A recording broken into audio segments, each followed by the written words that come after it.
One. Okay, welcome back, ladies and gentlemen. This is episode 60 of Blown Speakers. We have a four-headed monster today, right? So I'm Dave Hoenigman coming in from Fujisawa, Japan today from my office.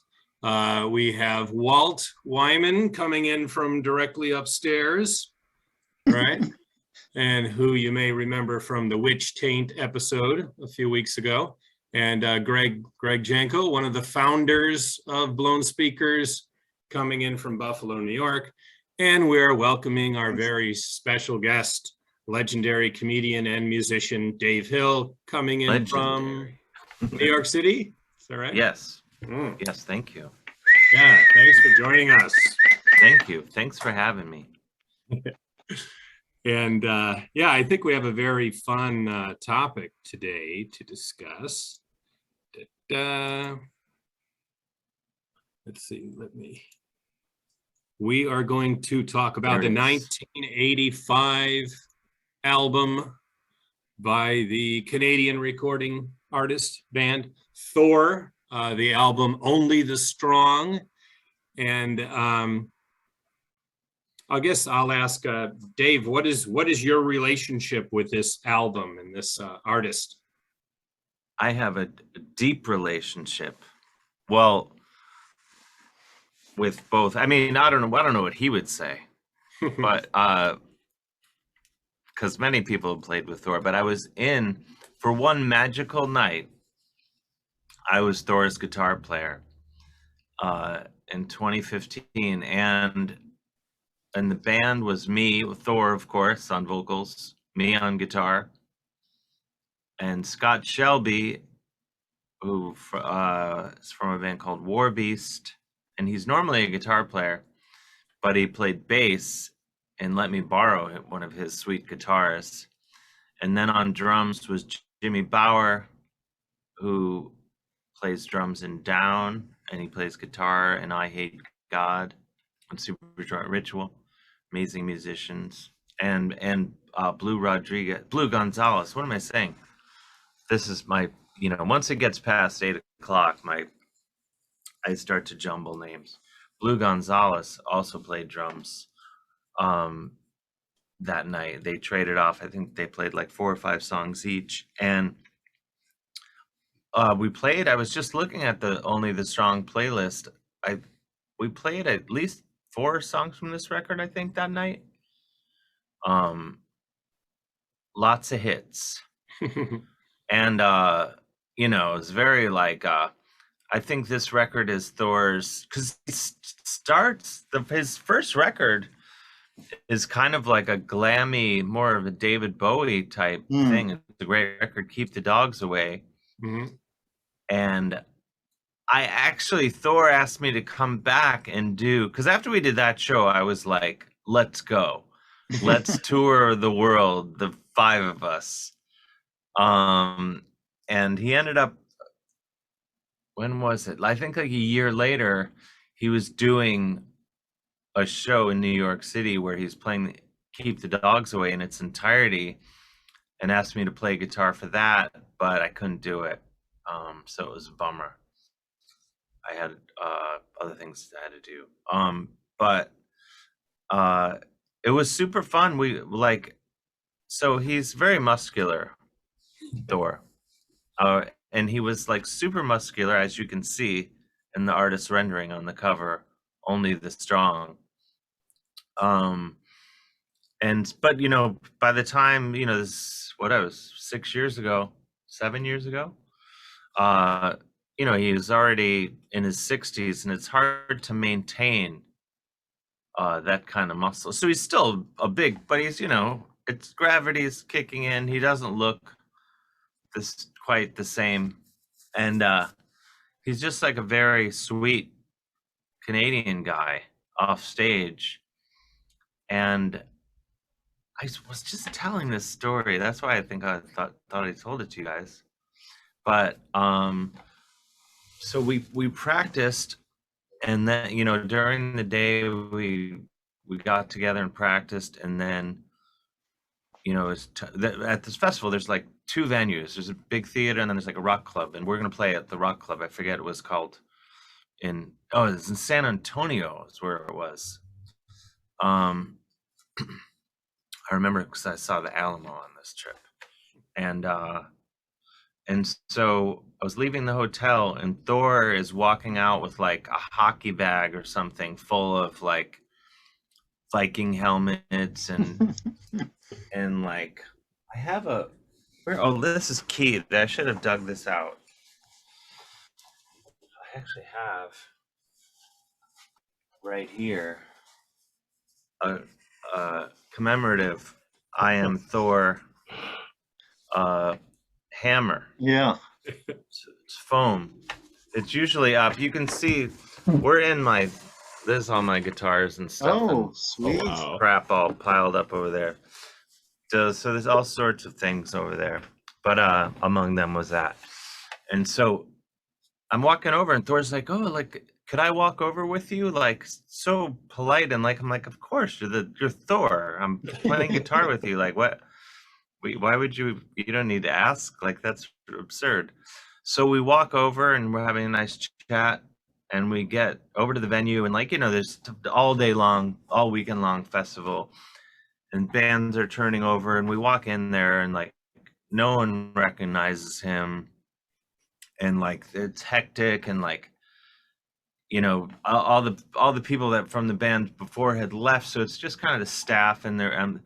He's kind of just politely going like, hey, where can we go, where's the dressing room, and they're just kind of like ignoring him, and he's like, and so I when was like a little less Canadian about it, and found out where the dressing room is, and we go down and we change, and Scott, it was sort of like fantasy metal camp for me, because Scott's friend Larry Holmes, not to be confused with the boxer Larry Holmes, he brought a leather vest for me to wear, which you can see in like the photos and videos.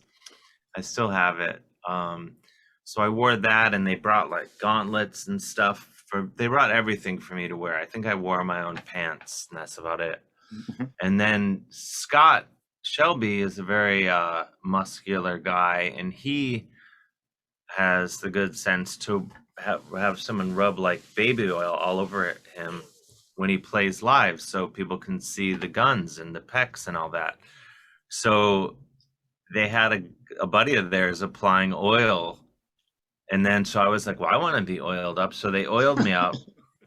I didn't have quite the build for it, but they oiled me up, and but we're downstairs in this like basement dressing room getting ready, and I was sort of like, oh, no one's coming to this show, I guess, because there was no one up there when we went downstairs, and we go up. So finally it's time for the show, and and I had a guitar tech. Even they got Dimebag Darrell from Pantera's first guitar tech was there. So I had Dimebag Darrell's guitar tech was my, like making sure because Phil Anselmo kept coming out during the show and like singing backups on my microphone, and kept like stepping on all my pedals and unplugging them and stuff. So the guitar tech had to keep coming out and like putting my shit back together. Anyway, so we go upstairs, and like everyone from the whole festival, like the place is packed, and every guy from every band at the festival is there, like on the side of the stage, like guys from Corrosion and Conformity, Negative Approach, Crowbar, every band. And so it was just like, and everyone said like it was the funnest show of the festival, because like Thor's this amazing showman. He's like changing helmets and weapons, and he's wearing a bed sheet at one point. It's theatrics. So it was an amazing, one of the funnest shows I've ever played in my life, for sure. And I'll tell you, because I was just looking at it, from the hit album Only the Strong, we played Let the Blood Let the Blood Run Red, we played that one. We played Thunder on the Tundra, which is my favorite Thor song. We played Ride the Chariots, and one more. I think When the Gods Collide, I think we played. Wow. So half the album, just about. Played quite a bit of it, yeah. And it was a blast. And it was actually like a pivotal moment in my life because I didn't have any like super metal guitars at that point in my life. And I brought the most metal guitar I had with me, and they were like, "That's not enough, pal." So if you see on the videos on YouTube, I'm playing this Dean Flying V, and I was like, "This is amazing. It's like a sports car or something." And finally, I understood like why one would own a guitar like that. I have a million guitars, but I didn't have anything like quite that pointy yet. And now, I since bought one, and then I just got this one. I just got this one. Wow. Very pointy. It's so pointy, this guitar. This is made from a Dean Razorback body. It's so pointy that I just had it on tour and it chipped because it's too pointy for this world.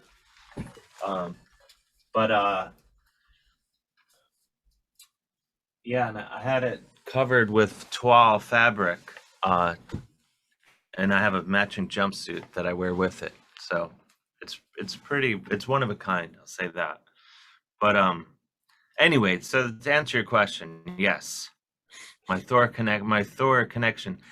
Actually, and going even further, Thor, who's Canadian, I'm quarter Canadian, I guess. My grandfather was from Canada, and so Thor he was involved with pro or like minor league hockey for a time, and he gave me a Vancouver Blazers hockey jersey. And I have that back here too, one of my favorite hockey jerseys, of which I have many, but it's a strong one. Nice. For the uninitiated, I guess, let me talk us through Thor a bit. Well, here was my intro of Dave, right? We wanted to mention, right? Oh, wow. Right. Yeah. Comedian, writer, musician, actor, radio host, man about town, originally from Cleveland, right? You may know from the bands Valley Lodge, Sons of Elvis, Cobra Verde, and don't forget Slade. Slade. I wish. Yes. Oh, yes. I shouldn't be admitting this, but well, of course, the guitar player from Slade is also named Dave Hill. I'm coincidentally a huge Slade fan. And somehow, about once or twice a year, someone emails me through my website or contacts me through some whatever way to contact me, social media, whatever, thinking that I'm the guitar player from Slade, even though he's like in his late 70s, I think, at this point. And it just kept happening. And like what there's like something called Slade Days in the Midlands in England, which I guess some sort of Slade fan club festival, and they invited me to it. And I wrote back and I was like, I'm not that Dave Hill, but I would come in a heartbeat if you'll have me, because I love Slade and I love going to England. So I didn't hear back, but I feel kind of bad about this. I had COVID a few weeks ago, so I was quarantining here in my apartment all alone. I missed Christmas, and I got an email from a guy in, I think, Newcastle, England, who was telling me, he's like, "Oh, you guys are playing here," because Slade still plays, even though Noddy Holder and Jim Lee are not in the band, and they're like the songwriters. Noddy's the original lead singer. And But so they were playing, and he's like, would you do an interview for my radio show? And I think I was just, maybe it was the COVID talking or something. So I said, sure. And he gave a phone number. So I called him up and I'm like, hey, it's Dave Hill from Slade. How are you? Like doing this weak sort of British accent that was floating all over from north to south, east, west, all over England throughout. And it was a hospital, like internal radio for that only the patients could hear. So not a wide listenership. And I did like a pretty long interview with the guy about Slade in our concert the next night. And I asked him to he never sent it to me. I think maybe he figured it out that it wasn't. But I feel bad because then he wrote asking for tickets to the show.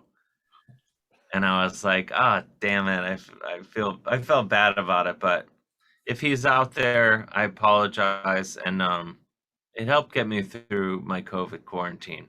Just being able to be Dave Hill from Slade, if only for half hour. And think of the patients of the hospital. I'm sure you raised their spirits.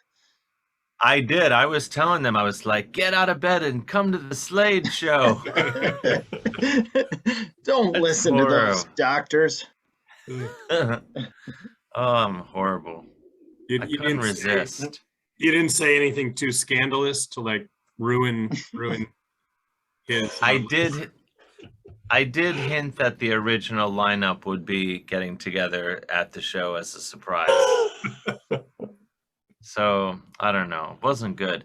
Now there's also Dave Hill, who is a writer for Game of Thrones, and people contact me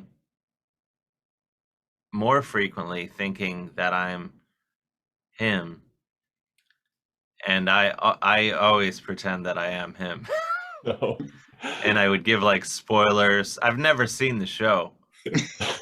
But I would just be like, look up characters' name. I'm like, just so you know, this guy's gonna die. And after having sex with this person, and they're like, that's crazy. Why would you do that?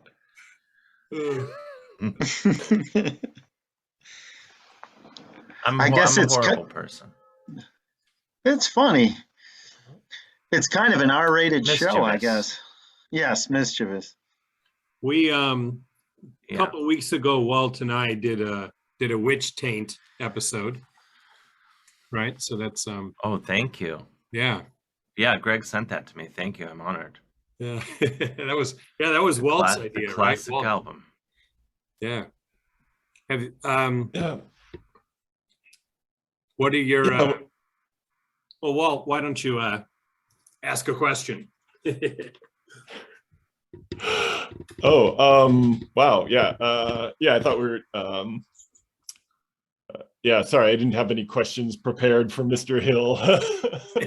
Oh, that's okay. But yeah, how did I'm curious as to how the Witch Tate project came about, because well, I was aware you were a metal fan, like a lot of the other music you do, like Valley Lodge or Painted Doll, seems to be quite a different genre. So Yeah, more like power pop yeah. and psych, respectively. Well, I guess it's sort of similar along the lines of just goofing around.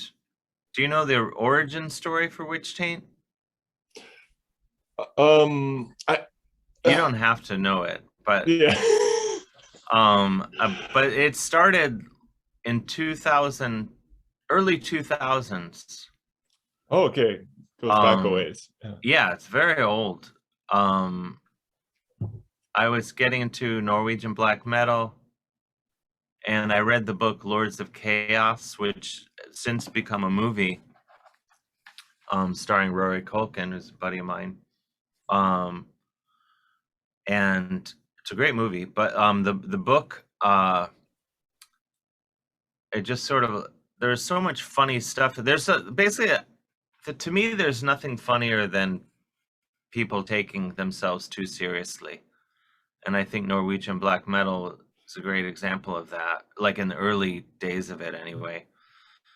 And and so I started emailing bands saying that I was this kid Lance, the king of black metal, with a band called Witch Taint, who lived in Gary, Indiana with his mother, and I worked at Subway, and I would just be like, hey, I was checking out your band, my friend told me to check out your band, and I said you guys were real extreme, but I listened, and it was just this pussy music instead. Like, what is there a different band with you guys? What is there another band with this name?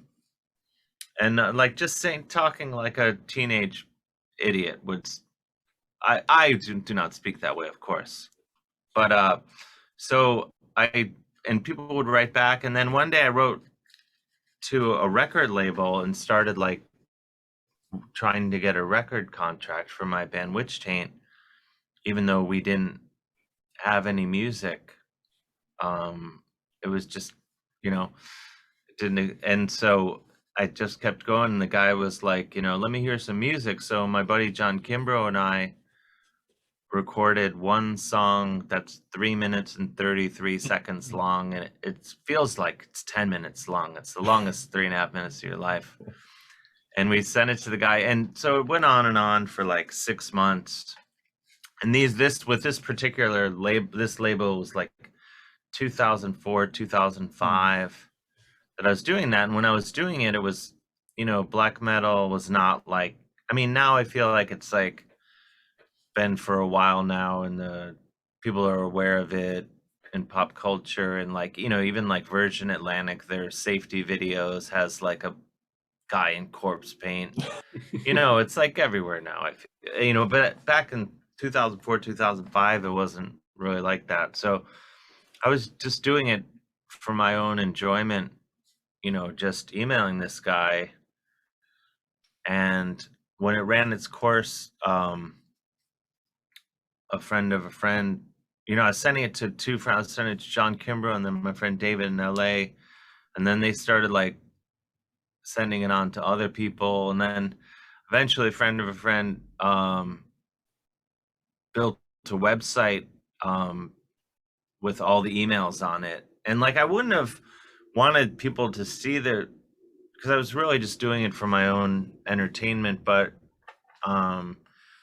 the emails, the thing about it was like it wasn't like this guy I was writing to seemed like a fool. It was more, he was just a very patient guy dealing with an idiot, me, who was just writing him back, and he was just kind of like patiently writing back.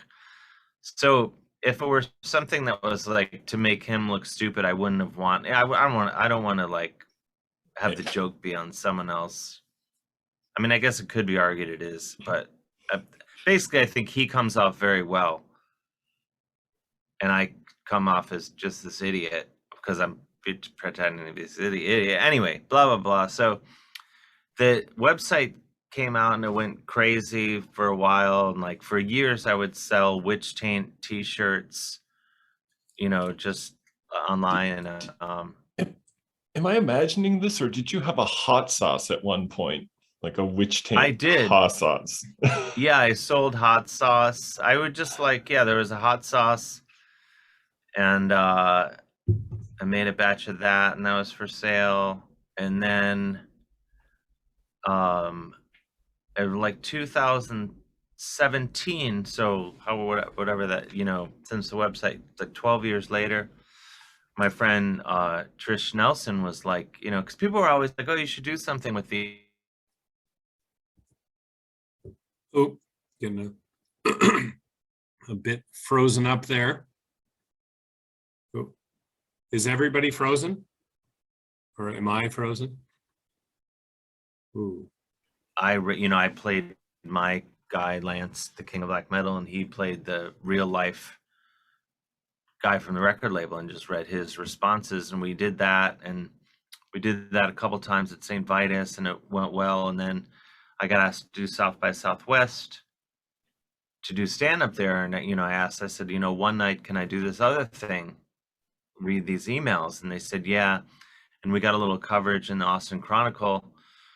And the show ended up, we truly didn't think anyone was going to come, you know, because we're like, why would anyone come to this? They won't even know what it was. But then this article came out, and we put all our corpse paint on at the hotel, and we just walked over to the theater, and we're walking up towards, we're coming up the back of the line, and there's like a line out the door of the theater, and we're like genuinely like, what's going on here tonight? There must be two theaters, because there's no way all these people are here for us.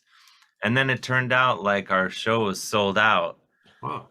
And it was the Nice. third show we ever did, and we couldn't believe it. It was like such a blast.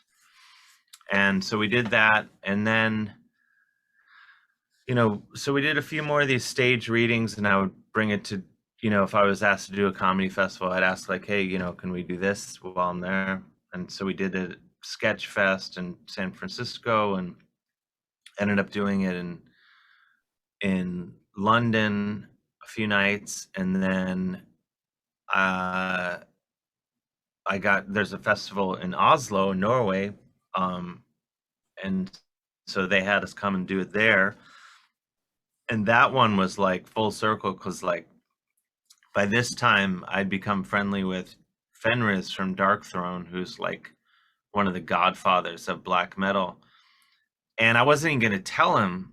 I never told him about Witch Taint, because I was like, maybe he won't think it's funny, maybe be insulted or whatever. So I was like, hey, I just told him I was in town, you know. I was like, I'm in town, you know, you want to get a beer? And he's like, yeah, let's Saturday. And I was like, well, I can't, I have a show Saturday. And he's like, all right, I'll come to the show, we'll get a beer after. And I was like, well, you can come, but just so you know, this is what the show is. And he's like, that's fine, I'll come.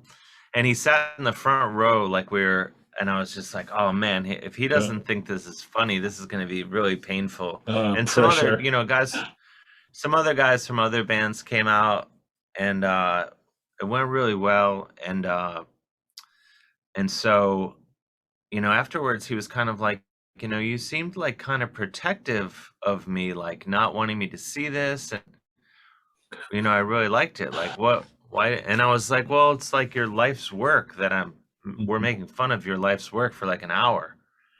And he's like, I've been making fun of this my whole life. Like no one makes fun of black metal more than I do. So I was thrilled that he liked it. And then from there, we got asked to do the Wacken Open Air Festival in Germany, which is like the biggest metal festival in the world.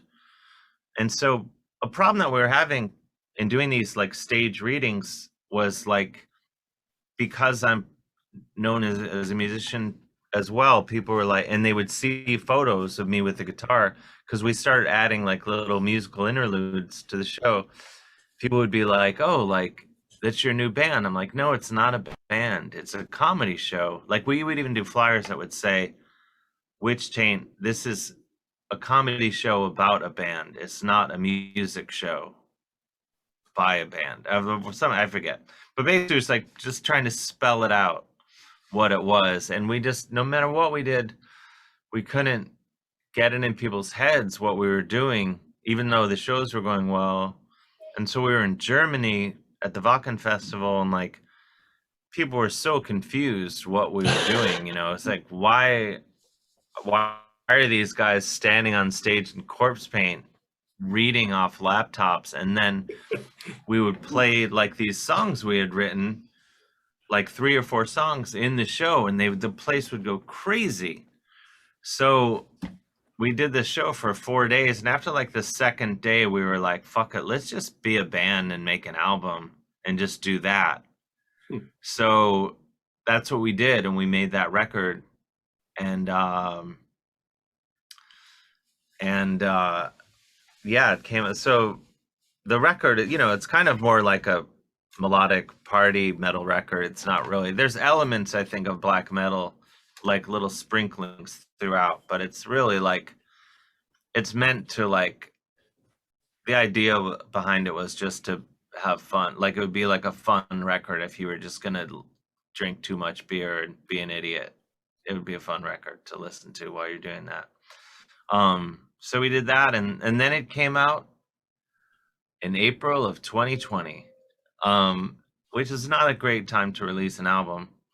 And so we've, it kind of, I don't know. The future is uncertain. We'll see of Witch Taint. It's ever evolving. Yeah, you need a Witch Taint Japan tour. I would love it. I mean, Definitely. any way I can get to Japan, I'd be thrilled. I've been touring with my buddy Puddle's Pity Party lately, and he has a lot of Japanese fans, and they've been in touch with me. Actually, I just got sent this very nice scarf by Yumi and Rui in Japan. I think one of them lives in Tokyo and one is in Chiba. Does that make sense? Yeah, that's near Tokyo. Yep. Yeah, like 45 minutes out. So they just sent me some nice gifts in the mail. So maybe I don't know. Maybe I'll get over there with Puddles. One way or another, I'm determined Nice. to come back to Japan. I love it. I must have drank like at least 4 cups or cans of coffee, like from the street. Like the vending machines. Yep. The vending machine coffee is a staple here. I was couldn't believe that you could get a hot can of coffee on the street out of a machine. And then the graphics were all different. And so I just loved the different graphics. I drank it far too much. And then you could beer on the street. It's really the perfect country, I think. Yeah, open containers are not a big deal. You're allowed to. People drink on the commuter trains. Sometimes I come in from Sendai. I commute pretty early, and 6 a.m. on the train. There's always someone they just needed one. Like they're just having a beer or an Alka Pop or something at like 6 in the morning. This is it's interesting. I think a lot of countries, in Europe and all over, people talk about, the sort of mostly silly conversations in America about freedom that you hear people yelling about. I would say, well, these people have you don't even know the basic thing of not being able to walk down the street drinking a beer. Yeah. Why, people complaining about masks. Yeah. And you don't say anything about not being able to drink a beer. That is for sure. That's a good point. I was going to say for our viewers, your new YouTube special, right? The Pride of Cleveland. This is great. And thank you. People can watch it for free, right, on YouTube. It's came up last month. For free. Yeah. Please go listen to it. I want everyone to watch it. Because who knows? I'll probably do another one, but you never know. I could get hit by a truck. This might be my last thing for the world. I don't know. I liked the guitar center bit. That was pretty twisted. Oh, thank you. Thank you. Okay, here's a still of your performance with Thor. It was there wasn't a good shot of you both in the same frame exactly, but here, you could see Thor on the left, right, and Dave on the right with Thunder on the Tundra. Sweet guitar. Yeah, we could play a bit of that at some point. I should say actually that show also made me want to get better at guitar too, because I felt like I was not really up to the task of being Thor's lead guitar player for that show. Today I am, make no mistake about it. But I've worked at it. But you said he was he wanted to continue playing with you after this? Well, he was I wanted to. I was like, let's go. Let's book a whole tour. Let's go. And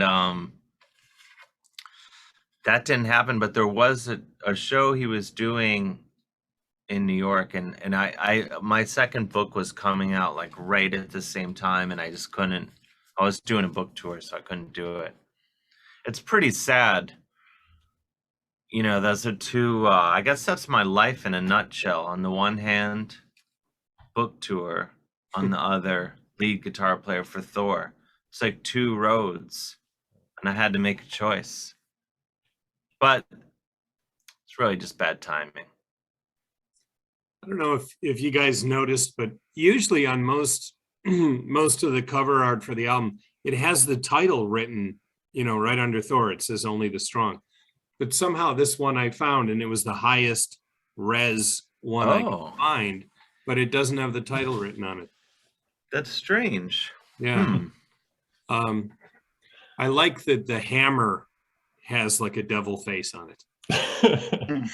Yeah, it's always good. Like, I like that about metal artwork. Like, you can kind of do whatever, and if you're like, well, let's put a face on the hammer.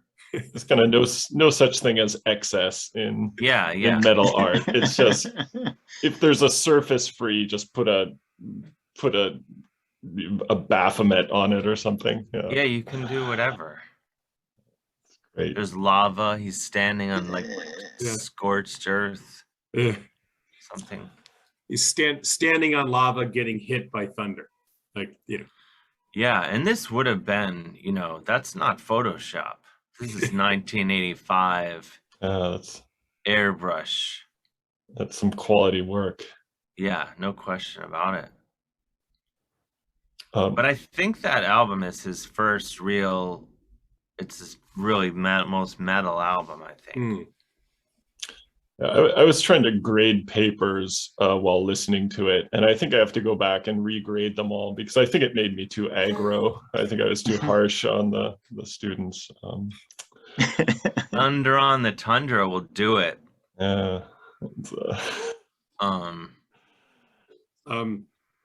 So the first time I heard Thor, so when I growing up in Cleveland, I would listen to WUJC, the John Carroll radio station. Right up the street from my house. Oh, really? Oh, you're from that area. I grew up on Milford. Okay. In University Heights, the mean streets, not Shaker Heights. Let's be clear. All right. Worlds couldn't be more different. I worked at John Carroll for 2 years. Oh, nice. But when I was growing up, I would listen to, they had a metal show on Friday nights. Bill Peters, Metal on Metal. And Bill Peters is still doing that. So this year he'll hit his 40th anniversary of doing that radio show. That's amazing. Yeah. He's a legend in the Cleveland metal underground. So it was either his show. I was still in grade school. Yeah, I just kind of discovered those shows somehow. It was either his show on Fridays or there was one on Saturdays called Hit the Lights. Mario Becerra was the DJ of that. But, I used to record those because they would play a lot of music I couldn't hear anywhere else.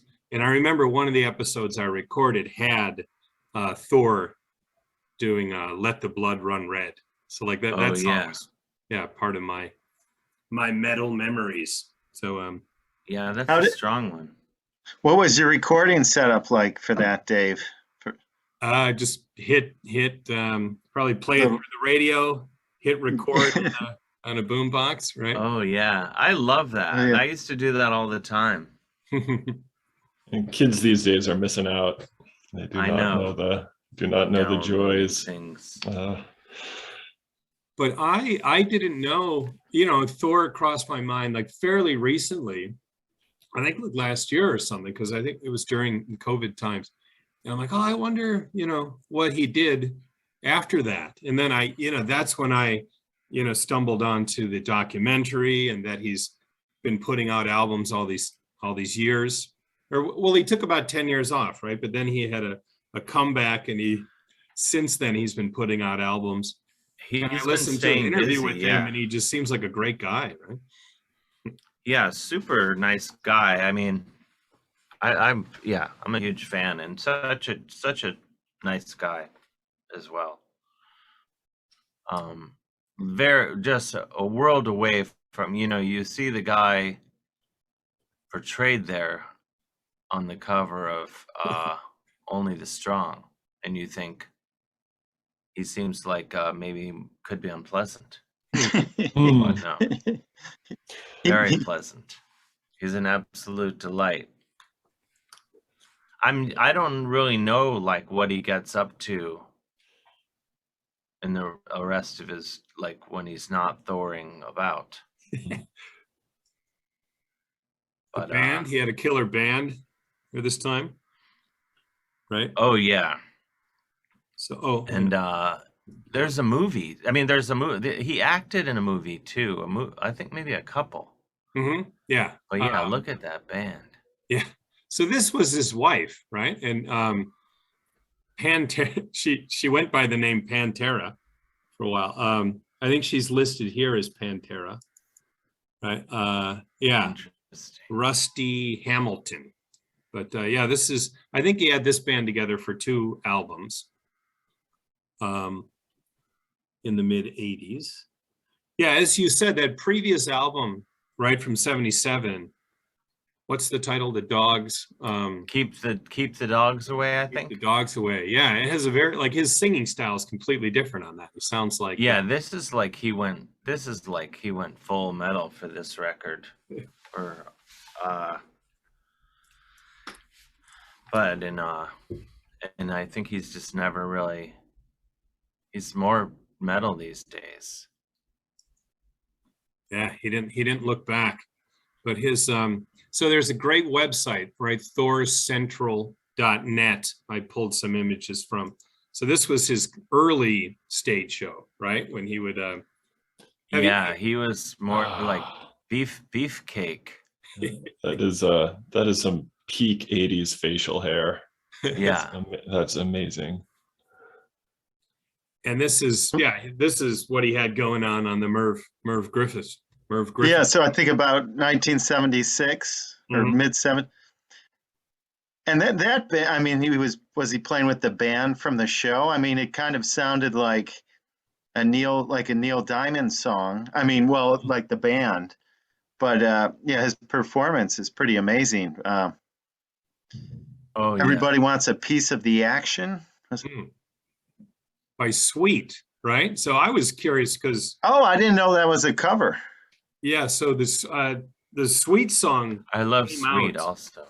The Sweet song came out that year, so I was kind of curious, like how, and this is also 76, like how he had the rights to sing that on TV so soon after it came out, or how that worked out. But no, he's got a pretty interesting career path in that, he made a name for himself in bodybuilding before leading a band. I mean, he was Mr. Canada and Mr. USA, and then got into music. That's pretty amazing. During this, I think maybe before this, he was like he was in some sort of nude review at one point. Oh, really? This is in the documentary. And he ends up, I think he loses the job because they found a guy with a bigger dick. I guess this is not something I should be saying and be wrong about, but I think that's basically what happened. Wow. So it's some kind of like Chippendales dancer type. Yeah, with his dingus out. Wow. Yeah. But it was so maybe that's some origin for the creation of Thor. He was one. Yeah. He is the strongest. It was the impetus. It was very, very early, still, like during this phase, when he started doing the blowing up the water bottle until it exploded. Yeah. I don't Um, think he does that anymore. That's got to be different. I mean, I tried that this afternoon, and I didn't get very far. Yeah, I actually kind of passed out. And Yeah, I didn't. he does stress to everyone that it's the double rimmed lifetime guaranteed water bottle. Yeah. I mean, that's amazing. And then the feats of strength with the bending, this, there's the video where he bends the steel, the big piece of steel with his teeth. Mm-hmm. That's incredible. Does he still do some of that, Dave, or? I think there were, as I recall, maybe variations on it that were not as impressive. Maybe maybe more just theatrical. I seem to remember just more waving around of weapons and stuff. But I don't, you have to understand, I was had a lot of things I was very busy with during that show that I couldn't really watch him as much as I was a guitar player. I had things to do. Yeah. Oh yeah. I would sing in backups. Thunder, thunder. I'm doing all that. You were dealing with Anselmo. Looked like Anselmo kept coming out to. Well, he and his now wife Kate, they took my pants off and put a diaper on me at some point, like a loincloth on at some point during the show. So yeah, there's a lot happening. And then he was putting glasses on you during the video, right? I think it was his glasses that he had. So now, and do you wear glasses, Dave, sometimes? Or? I do, but not on stage, and I don't think we're the same prescription. So yeah. But you did not miss a beat. No, that's what the professionalism. Yes. You got to be ready for whatever's happening. Do you guys mind if I play a couple clips? I wanted to play that the Merv Griffith show, and then the Uncle Floyd show, just showing. Oh yeah, blow up the water bottle. So let me pause it a bit. And okay, so this is Thor. I think Merv introduces him as John Thor in 1976 on the Merv Griffin show.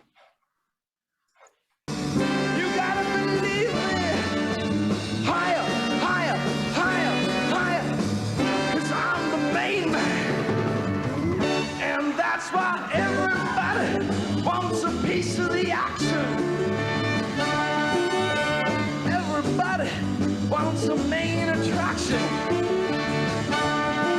But everybody needs satisfaction guaranteed. Everybody wants a piece of the action. Ladies and gentlemen, I want to get psyched up right now. Because I'm going to bring out the strength feat now. With the hot water bottle. Thank you very much. Pretty winded. Ladies and gentlemen, as you can see here, we've got a 5-year guaranteed hot water bottle. Now I want to verify whether this is a real hot water bottle or not. Excuse me, please. You stretch that out, see if we can rip it in half. Or was that a real hot water bottle? Thank you very much.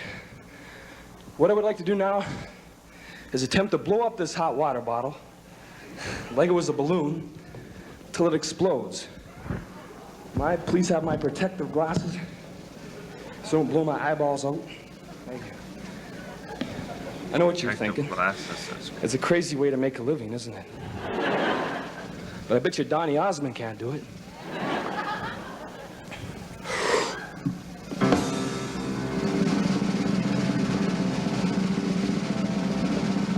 I like how he breathes in as if he can store all the breaths in it. They don't.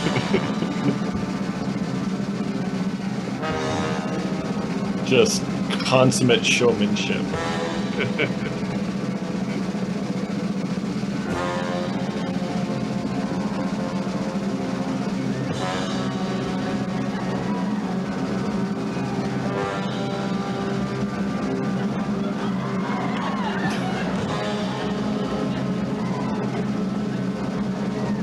was lying down helping him.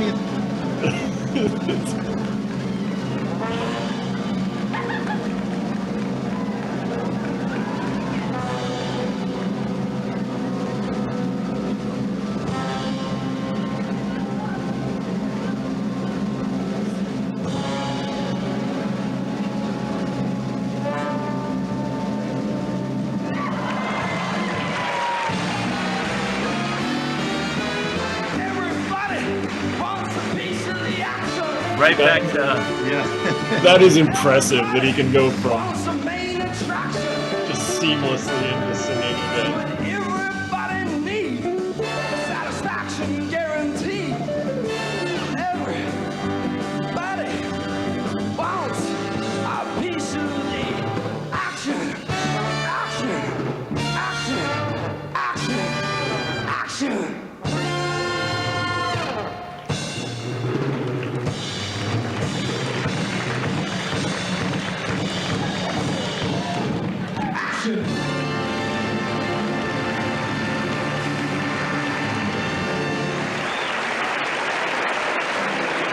Mm, wow. how about that? It's that, you know, we've lost something as a society, I think, that we don't.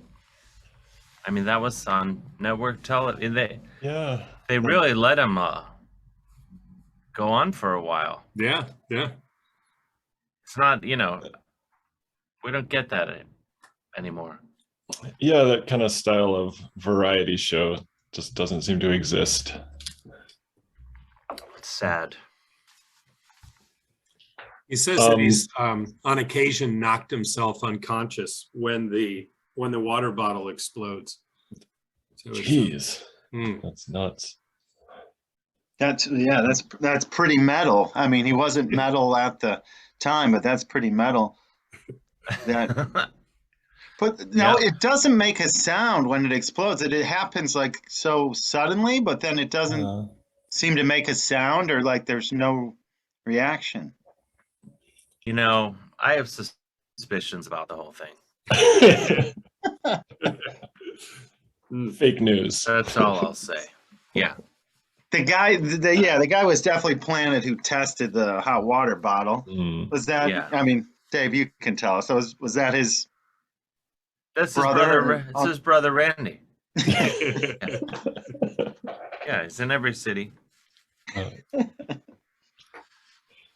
I'm just really surprised that he transitioned from doing these like red hot, like sweet covers to metal. Like that seems like a pretty big swing. Yeah, I don't know. I think, you know, just going where, I don't know. You see the muscle, metal, it kind of makes sense. Yeah, you know, for sure. But I think Keep the Dogs Away is it's worth a listen.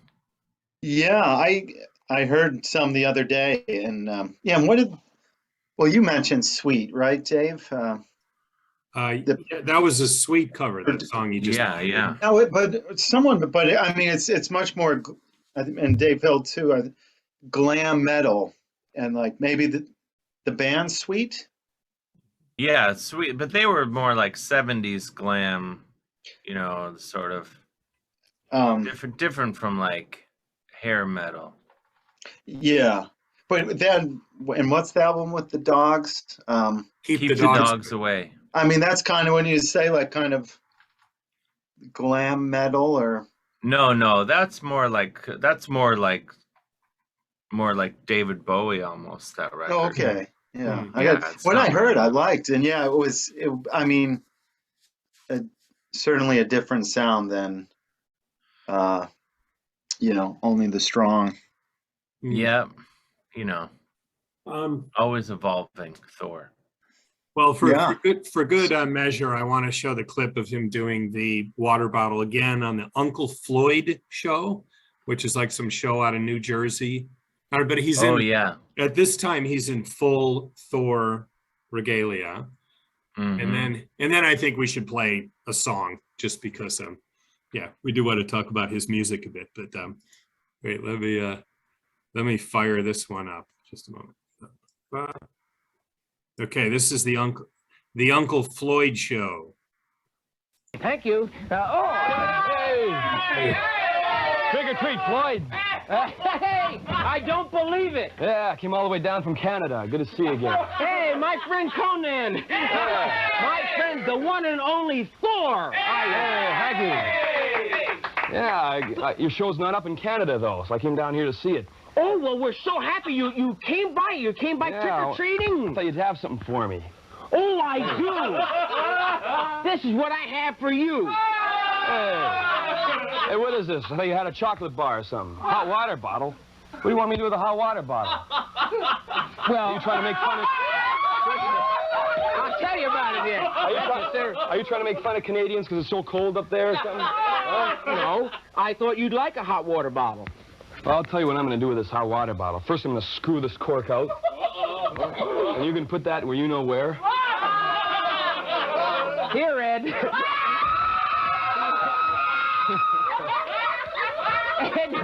You know what I'm going to do? I'm going to blow this sucker up right here. I'm going to bust everything in this studio. All right. I got to see this to believe it. All right. Oh, yeah. So don't blow my eyeballs out. When I was up in Canada, they gave me some ski glasses.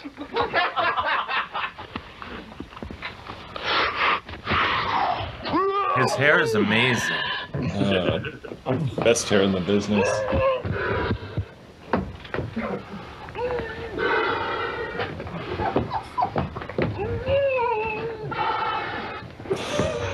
Don't name it here.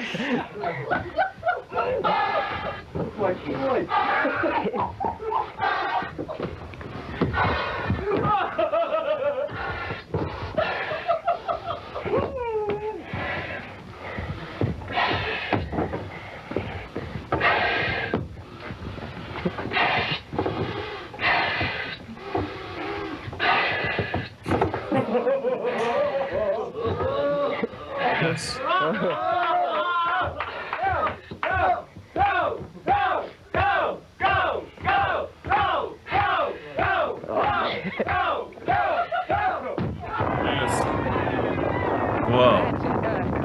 Oh, okay. The nurse is there.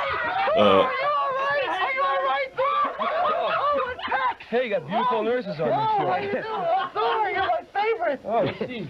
Who's crying? Yeah, nice. Beautiful Russian girl. Get out of here. Hey, you look like my old boyfriend, Charlie. Get out of here. Get out of here. Listen, Thor, we wouldn't advise anybody to do that at home. Some of our younger trick-or-treaters, maybe. But that was wonderful. Thank you very much. It's not every day someone comes and does that here on our show. What? Hey, we think we could do that with Scott. But it probably would take about an hour. But, hey, listen, great things are happening here, and welcome back to the United States. You're going to be around for a while doing shows. And Yeah, I'm going to be hanging around here for a while. I love the United States. and good luck trick-or-treating, all right? Thank you. Congratulations on your show. It's doing great. Oh, well, we heard that, too. Thanks a lot. Big hand for Thor, and we'll be right back, so don't go away. Amazing. That's a great example of the true potential of television. Yeah, yeah, What we can really do with it. yeah. You've got like 60 minutes to fill. You've got to just sort of think on your feet. Yeah, I love it. that's nuts. Well, do you guys want to? I feel like we should play a track. Yeah. I mean, of course, we've been focusing on some of his showmanship, but yeah, I mean, I think a track off this album. Yeah, this is a photo from the Only the Strong era. Let's see. So, well, Dave, we'll let you, since you're our guest, would you like to choose a track off the album? We'll play an excerpt from it just to give our viewers a taste.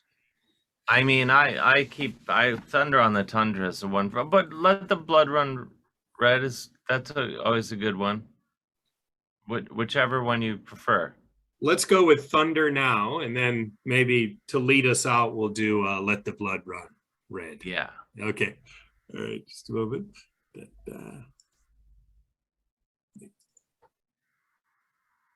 Okay, so we're gonna play an excerpt from the track Thunder on the Tundra off the Only the Strong album. And yeah, a bit later we'll show the Classic. footage. Yeah, the footage of Dave performing it with Thor. But yeah, let's check it out. Here we go.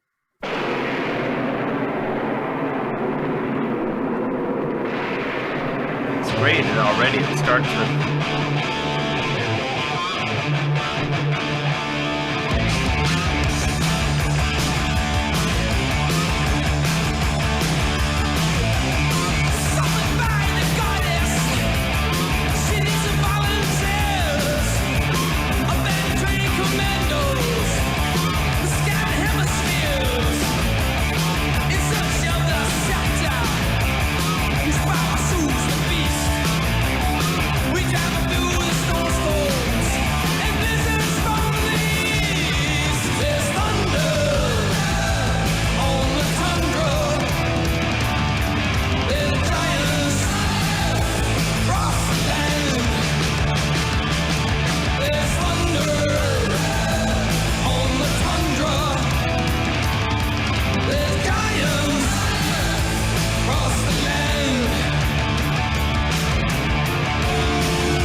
Oh yeah. So Amazing. and that song was #1 in England. As well it should be. Wow, that's interesting. As he says, it was #1 and then it shot down to number 1,000.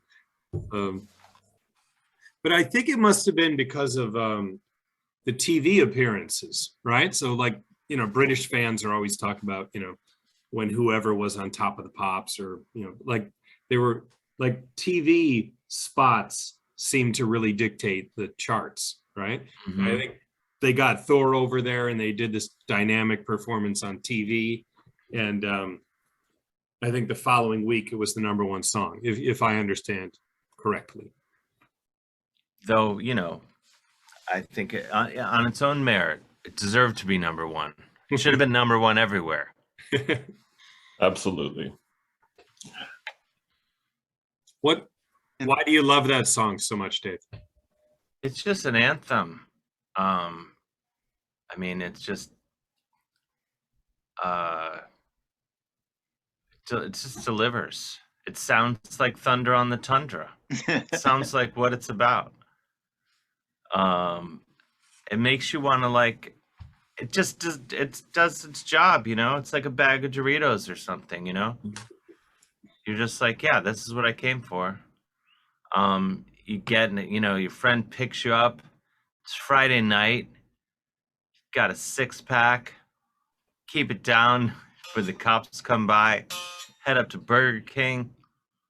And you're cranking Thor. That's 1985. Perfect. I'm in Pat Case's sausage mobile. We don't drive yet, I guess, at that point. But yeah, amazing. I wish I knew that I didn't know that record then, unfortunately, sadly. So 84, so this came out 85. 85. Mm-hmm. So well, I mean, he was the big metal acts, obviously Van Halen. Well, Metallica was on the rise. Van Halen broke up by then. Well, no, they didn't break up, but David Lee Roth left. Oh yeah. Right around then. And then we were entering the Van Hagar era. Oh yeah. But yeah, 85, that would have been yeah, Metallica, I think. What would have been right after Ride the Lightning came out? Yeah. There would have been a lot of hot metal. Rat would have probably had Invasion of Your Privacy, and no, wait, what was the first one? Out of the Cellar. Out of the Cellar. Yeah. And then Invasion of Your Privacy would have been like that year, I think. I should run checks on it. I should have my fact checker Donna check all these things I'm saying. Well, Twisted Sister, Stay Oh, Hungry, yeah. was at 84, but I imagine they're still in the charts in 85. And Mhm. when you listen to Thor and look at him, like, you can imagine that he could have got one of those hits. You know, like he could have had like a "We're Not Gonna Take It" style hit if he had like the right video. You know, like it was just a. Yeah, it was too. It was like. I think it was. I blame the producer. I think it was the production was the issue. It just wasn't ready for the American airwaves, mainstream. So the sound quality, you think it wasn't there? I think it was an issue. I think it sounds great. I wouldn't change anything, but I think for it to really break through in America, it would have had to been produced differently or mixed differently. Not to get all nerdy about it, but I think I'm right. But all right, but one question: do you think the whole Thor Viking concept hurt him? Maybe because the music sounds pretty solid. I mean, like it could have done okay on its own, but were people too quick to dismiss the guy who's blowing up the water bottle? I think that could have been an issue because he's really kind of, it's sort of like Manowar. Manowar is so big all over the world, but never really broke through in a massive way in America. But they go play to shitloads of people in Europe, and they sort of they have a similar aesthetic.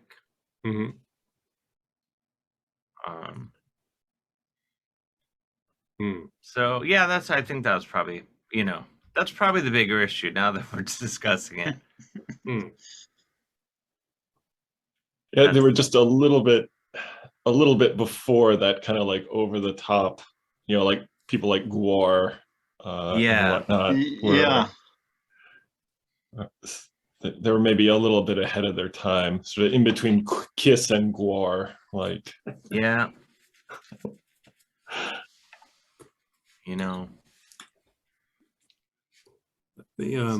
Hopefully he's done all right for himself, though. Thor. Yeah. Invested wisely.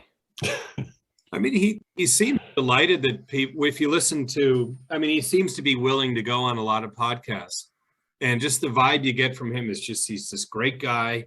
He's just delighted that people are still talking about his work, and that opportunities to perform. And as well, they should talk about his work.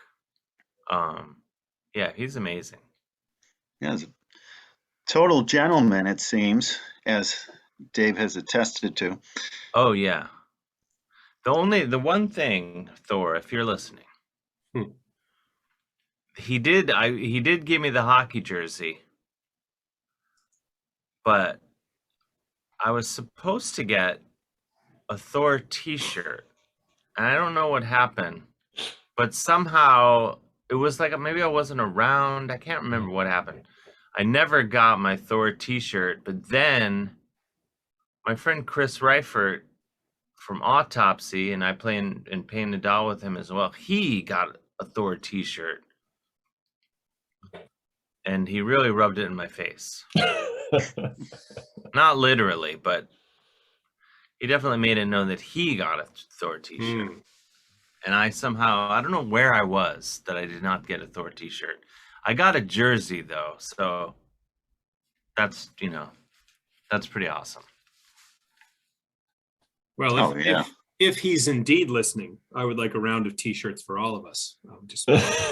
We should just go and on that. I'm sure they're reasonably priced. That's true. I should just buy us a round. This round's on me of Thor t-shirts. And one more foam hammer. maybe. Yes. I thought I had a couple of them at one point. Wow. But yeah. It's Yeah. quality. Everyone at the festival had a Thor hammer. They were everywhere. I do have photos. Where? Oh, Well, I don't know. there are photos of me and Thor together, and I just cannot find them on my phone. I don't know why. Well, we could save that for a future episode. The keep the dogs discussion. Dave finds his Thor pictures. On this episode, Dave figures out where the Thor photos are. Let me play that clip of you performing with him. Seems like a good time to do that, right? Mm. Yes, I remember exactly how we happened upon this clip. So Walt and I were talking about Witch Taint, and we were looking at Witch Taint's Metal Archives page. You know that Metal Archives website? Oh yeah, that's a great website. And we're saying, oh, great, they have a Metal Archives, and then it listed, other bands you had played with, and it said X Thor at some point. Like, wow, he played. Oh, it did. Oh, I didn't realize that. Oh, and that's then cool. I just typed in Thor and Dave Hill, and a minute later we were watching it. Yeah. Oh wow, I didn't realize that. Yeah. So let's. I got to get that on my Wiki. I don't think it's mentioned on my Wikipedia page. I got to get that. Gotta get your people on that. Get my people on that. Let's fire this up. Credit where credit is due. This just looks like a great party. It was so much fun. Okay. We're going to do a song that was a #1 for us, actually, back in '84 in England. Oh, it was over Wasp's Fuck Like a Beast, over Van Halen's Panama. It was #1 in the rock charts for 1 week, and then it went down to number 1,000. Just like that in England, you know how it is? But let's have fun with it. Thunder in the Tundra.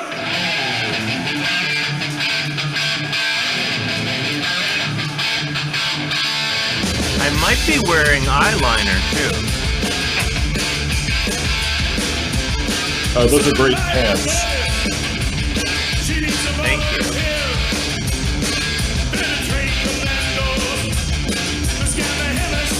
There's Scott Shelby. He's oiled up there. That is a tank.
And as you said, not your prescription bass. Yeah. That is professionalism right there.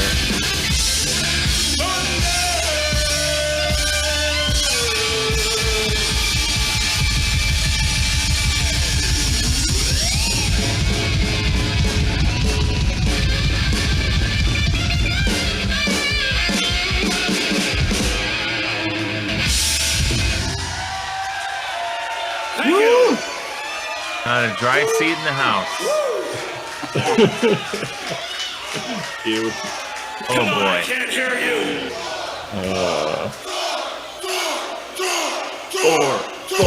Thor. I love you. Thank you. That's a beautiful welcome. Thank you so much. Nice. That's the stuff. That's that's an amazing clip. Wow. I wish I don't know what's going on with my haircut. It wasn't the right haircut to be the guitar player for Thor, but I got through it. Definitely. Now, I wish I could. Special I wish I times. could pull off that look that you had going. I don't know who can. I don't think I could pull it off. I don't think I was pulling it off. It's part of the magic. Oh, it was perfect. Now, was that, Dave, did you say the other guys got you that guitar, that Flying V for? That belongs to Scott Shelby, the bass player. Okay. He's a great guitar player. And that's his guitar he let me borrow. It was sort of like now I wish I could. I need a do-over. I could really rise to the challenge of being Thor's guitar player a lot better today. I'm just better than I was then. cool. More You're putting the heat. word out. Yeah. I'm putting it into the universe. Getting ready to rip some more solos. Or post-coronavirus tour. I'm ready for it. Now, was it a hindrance with the spike-studded leather bracelet to play and also not to scratch up Scott's guitar? Yeah, I mean, I can't remember. Was I wearing them on both arms? I can't remember because with Witch Taint, I got these gauntlets made by this guy, Digger, in Florida, I think, that I met, I think, at that festival then. He made these things with like this crazy goat with an upside down cross on his forehead. The goat did. And so I ended up getting some of those made for myself when it was time for Witch Taint to really ascend into its rightful place. And I couldn't wear one of them when we played shows. I had to take it off because it just was too much gauntlet. But Yeah. I wear them walking the dog and stuff like that. Did you say in your previous story about this event, you said at first there was like nobody, you were worried that nobody was going to show up for the performance? Is that Yeah, right? because it was a festival, so it was just crowds and bands and everything was turning over so quickly that when we walked in there was nobody there. Mm-hmm. And we were like, oh, like there's whoever's playing over at the theater, because I guess everyone's overseeing whoever's playing over there. And then when we came upstairs to go on stage, then everyone was there at the show, like, and every guy from every band. And I met like a lot of people, that I was psyched to. I ended up meeting them because I had just played guitar for Thor, which is, it's a great calling card for who I met John, the singer for Negative Approach, so that was a thrill. And all sorts of fellas, folks, rockers came out, and it was just such good vibes. You could see it in that clip. Good times. Yeah, Yeah, it looked like a really enthusiastic audience. And like one thing that bothers me about our modern age is it seems like everything is ironic, right? Like there's a certain kind of person who would listen to that music, quote unquote, ironically. But I really didn't get that sense at all from that. No, just people from were that just clip. into it and like, yeah, and I don't like people that I don't like. I was trying to say I don't like the people. I don't like people when people listen to music ironically. I don't. Yeah, it's I like don't you quite either like it or you understand it. don't. Yeah.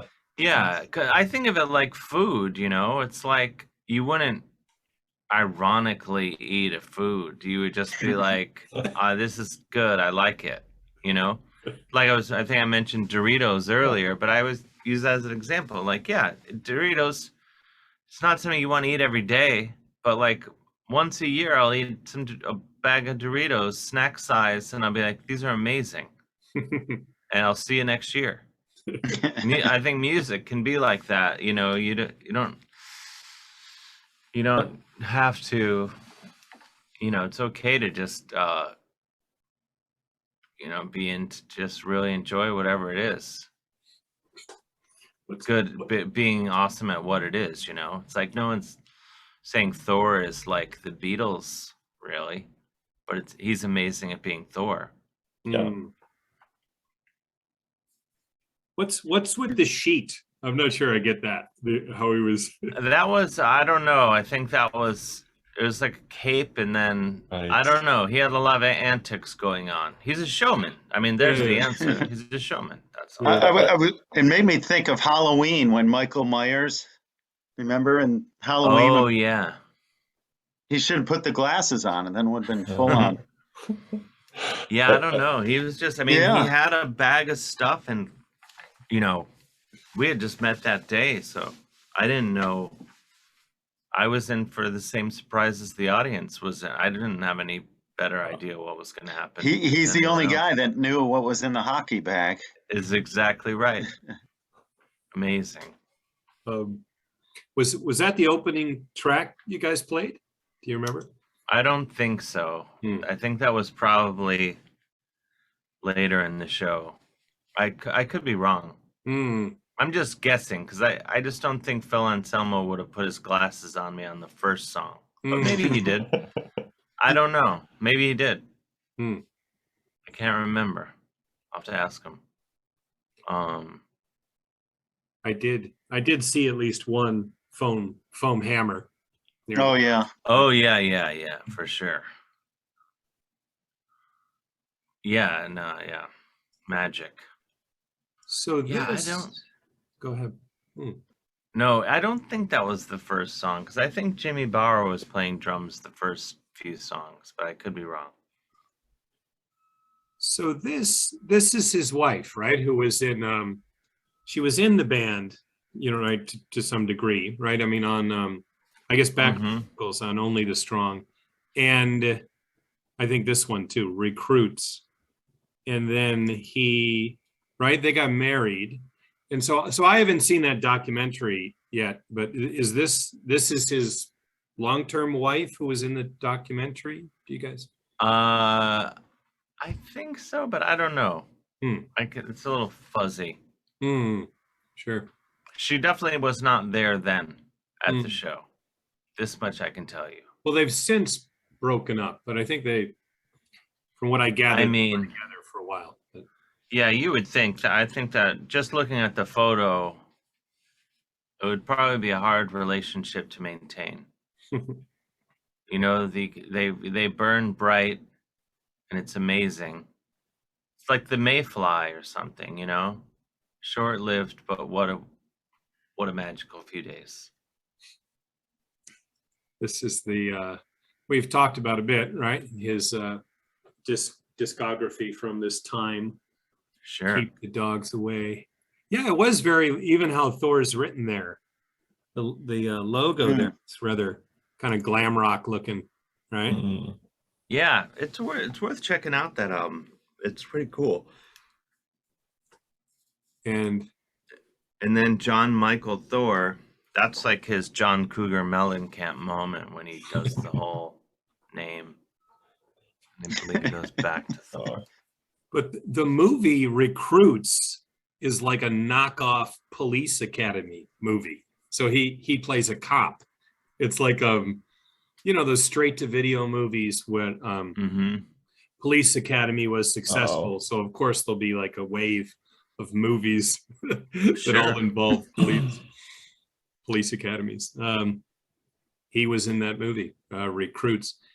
And then this is also a movie soundtrack. This is related to that Rock and Roll Nightmare movie. So he was really, This guy really had an amazing career, right? Bodybuilding championship to, glam rock performer to, metal god to actor. Entertainer through and through. Yeah. And Total showman. And ultimately kind of an adored, underground kind of like low key, kind of magical guy. The very beginning of the album, it reminds me of the beginning of Bowie's Diamond Dogs, right, where Bowie does that little intro. That I wrote down that fleas the size of rats sucked on rats the size of cats, right? Like Bowie does this little voiceover to present this really dystopian world, but it's kind of like what Thor's doing here, right? So this is like spoken word at the very beginning of the album, right? Out of the murky crimson twilight, far beyond the parameters of what was called civilization, lies an ancient city of ruins where mutation thrives and demons roam, the city of the deranged, the grotesque, and of demigods, in this year 2045, where only the strong shall survive. At the rate things are going, this might be very prophetic. I think unfortunately you're right. How are things in Japan? So it's sorry, go ahead, Dave. Go ahead, Walt. I want to hear how you feel. I was going to say, I don't think it's quite as bad as in the US. Like the infection rates have gone up a lot with Omicron. We're up to like I think it's over 10,000 a day nationwide, but like compared to America, it's not so bad, but it's high for Japan. But I think kind of the saving grace is like everyone is on board with masks pretty much. Most people got on board with vaccination. It's like around 80% vaccination rate. And so, who knows with the variants, whether any of that will ultimately matter, but it's, I think that has sort of helped kind of tamp it down a little bit. Yeah. Well, among the amazing things about Japan is I remember when we were, even like when we were there with Valley Lodge touring, we were amazed like that probably a third of the people in this 2009 were wearing masks all the time. It's just really common because people wear them for allergies, to keep the pollen out. People wear them when they catch a cold to keep it from, spreading it around. It's just, it's not a big deal at all. Yeah. And I even saw like a movie, like a documentary from like the 50s, and they had a bunch of people coming down the street in Tokyo, and it was the same thing. Back then, people were wearing the mask. Yep.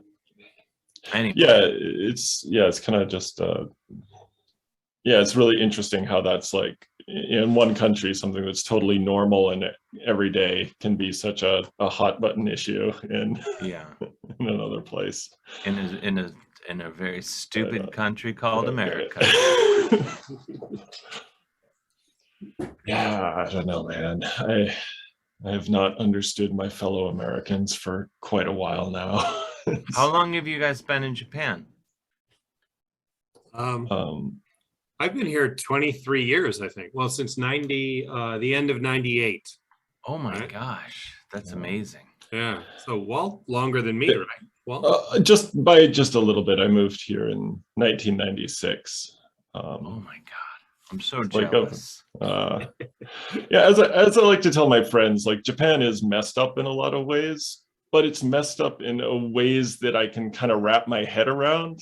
Like there's a lot of like cronyism and corruption and kind of low level stuff kind of going on, but it's stuff you understand. It's not like I don't know. Yeah, it's just not as crazy as what's happening in America right now. Yeah. The biggest mystery to me in Japan was I couldn't figure out, I forget what they're called, the clubs where it's like you go like, and in the windows just photos of these like spray tanned, Bon Jovi haired young Japanese men, and they're sort of like Yeah. women Host. go to them, Host clubs. clubs. Yes, yeah. And I couldn't figure out, I'm like, what is going on? Those have And there taken were- a big hit during the pandemic. Oh my God, yeah. And then there was a documentary about, but I couldn't understand like what was going on. It's shadowy, definitely. Yeah, and then like another thing is like where, we would try to go in these places, questionable kind of places in like Shinjuku. I was a younger man, with a rock and roll band, and there would always be these signs that said like you must be able to speak Japanese to come in, or they would say Right. Japanese only. Oh yeah, But- in the old days, they sometimes would just straight up say in English, "No foreigners." Like, Yeah, and like, so I remember going up to one of them and it said like that you had to be able to speak Japanese. So I said, "Odori ga sugoku omae desu ne." And then the guy would laugh and he'd be like, "No, sorry." I'm like, "Really?" But- That's hilarious. Love it. Okay. Yeah. So again, if anyone interested in Thor, I would say this album is a good place to start, right? Oh yes. Yeah. For sure. And yeah, let's see. We played Thunder on the Tundra a couple times, right? Killer song. We're gonna go out with Let the Blood Run Red.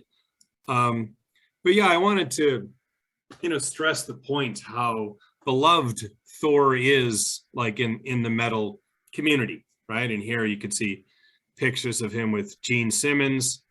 That must have been from the 70s, right? A boxing photo shoot with Ozzy Osbourne. And yeah, Thor was a huge Black Sabbath fan, right? So he's mentioned before, especially Black Sabbath and Led Zeppelin and David Bowie seem to be major influences on him. I had no idea Ozzy Osbourne was so buff as well. He must. Oh yeah. And well, how can you be a metal fan and not be a Black Sabbath or Zeppelin fan? Of course. But go on, Dave. I'm cutting you off. And then, it's just cool to see, clearly Lars Ulrich is excited to be photographed with Thor. So Oh yeah. people love him, so it's, I'm glad that people are talking about him. And yeah, this documentary, unfortunately, I haven't seen yet. I really want to, but It seems a little hard to track down in Japan. Yeah. I think it's on Tubi, tubi.com. I looked. Oh. I looked and I couldn't find it, at least on our end. Oh, maybe it's gone from there. Yeah. But it was, I think. It seems like something that should be on Tubi, but We just got Tubi last week. Get rid of that one. Many treasures on Tubi. But the Brainiac documentary's on there. So Oh yeah, But by Eric Mahoney. He's a buddy of mine. now, Dave, right after you did an interview with him on your YouTube podcast. We had him on this show like a week later. Oh, nice. Yeah, and he chose to talk about Nick Cave, Let Love In. So Also a fine choice. Very different, but very fine. yeah, it was a fun episode. So yeah, if anyone now, Greg, were you able to watch this documentary? You said you're gonna. No. Yeah, no. I want to see it.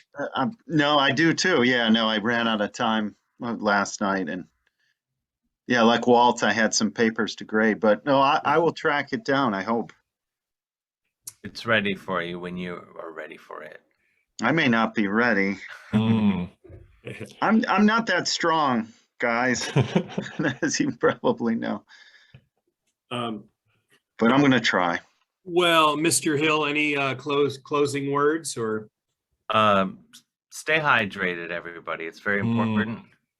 Thank you for having me. And everyone go watch my special Pride of Cleveland on YouTube. And very funny. Follow me on Instagram at Mr. Dave Hill, at Mr. Dave Hill, and I'm on TikTok for whatever reason. Go read my books, listen to whatever records I make. Just consume whatever you choose. Ignore whatever you choose to ignore. You are on Twitch too, are you not? Oh yeah, also Twitch. Yeah, there's the Dave Hill Good Time Hour, which we is on Twitch. We usually do it Mondays. Mr. Dave Hill is the channel there. Same. That's all Mr. Dave Hill. I highly recommend the Dave Hill Good Time Hour. It's available in the podcast format too. It's, yes. It is a delight. Oh, thank you so much. Yeah. And we'd love to have you back. Thank you. Please, anytime. This has your name on, right? Yeah, H2It. Yeah, I heard you guys discussing that. That's very close to my heart. Fantastic song. Yeah. Oh yeah. That's I forget if we, but I was into that song and that record, and then the actor David Krumholtz, I played it for him on the show, and he was like, "That's great, play it again." And then we just started playing it over and over, and then it became every show moving forward. I always wondered how that became it was the really default, kind the of default theme song. It was David Krumholtz kind of egged me on, which I didn't really need. It was such a great song, but he was. I think when I saw the joy that it brought to him, I thought I want to bring this joy to everybody every week. So there we are. A noble endeavor. All right, viewers, thank you for watching. Yeah, Thank you. Great episode. That was a lot of fun. And Thanks for having me. So much. Thanks for coming, Dave Hill. We're gonna go out pleasure. with "Let the Blood Run Red," which was my intro to Thor way back in the day. So Yes. yeah. Boom. Good night, everyone. Yeah. Good night. Good night. Good night. Wait, where is my? I'm not so metal, but I'm gonna do it. Oh, okay. I do have a cue. Bye bye. Oh no. There we go. Come on, YouTube. Give us the magic. Oh. And then the second I pause the recording, it'll kick in. Okay, well. All right, I'm going to pause it if that's how.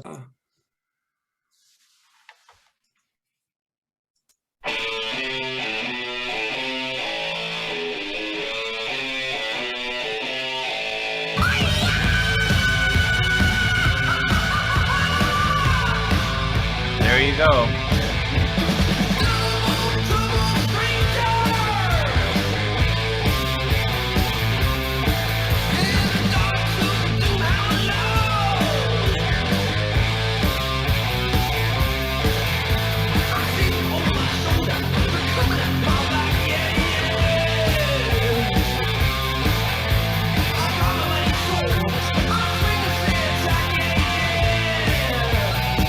Come on now.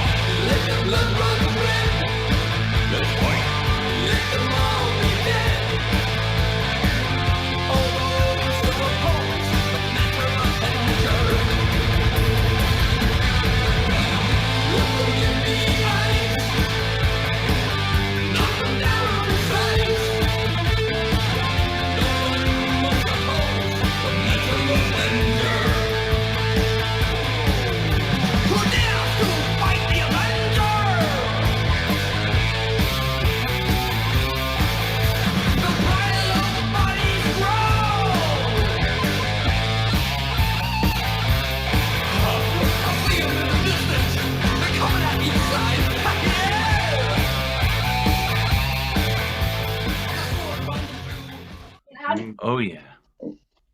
You Oh want- yeah. Oh,